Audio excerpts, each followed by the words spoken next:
જય શ્રી રામ બધા મિત્રોને.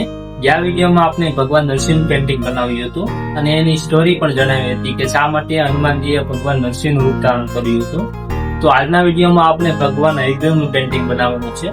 પાછળ જે તમે બેકગ્રાઉન્ડમાં ઘોડાનું ચિત્ર જોઈ રહ્યા છો એ છે ભગવાન હયગ્રીવ. ભગવાન હયગ્રીવ એ ભગવાન વિષ્ણુનો અવતાર છે અને સૌથી જ્ઞાની છે. તો એવું તો શું રીઝન રહ્યું કે હનુમાનજીએ ભગવાન હયગ્રીવનું રૂપ ધારણ કર્યું? તો ચાલો આપણે પેન્ટિંગના માધ્યમથી સમજીએ. વાર્તા પાછી પાતાળ લોકની જ છે. અહીં રાવણને હરાવવા માટે હનુમાનજીએ 5 દીવા એકસાથે ઓલવવાના હતા. એ તો આપણે જાણીએ જ છીએ.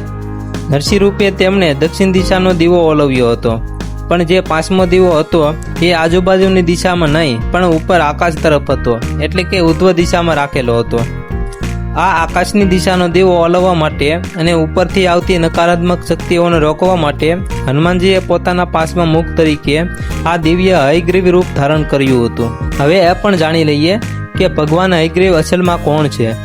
પૌરાણિક કથા પ્રમાણે જ્યારે 2 રાક્ષસો બ્રહ્માજી પાસેથી આપણા પવિત્ર વેદો ચોરીને પાતાળમાં છુપાઈ ગયા હતા, ત્યારે આખા બ્રહ્માંડમાં અંધકાર છવાઈ ગયો હતો, કારણ કે જ્ઞાન નષ્ટ થઈ રહ્યું હતું.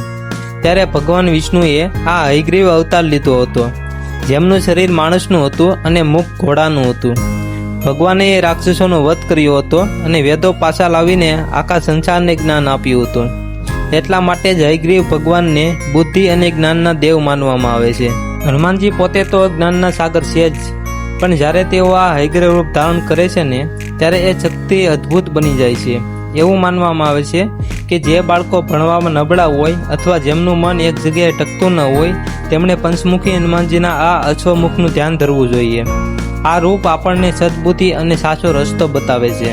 તો મિત્રો, નરસિંહ અવતાર પછી આપણું હયગ્રીવ મુખ પણ આખું કમ્પ્લીટ થઈ ગયું છે. હવે પેન્ટિંગમાં આગળ જે કામ બાકી છે તે આપણે આગલા ભાગમાં જોઈશું.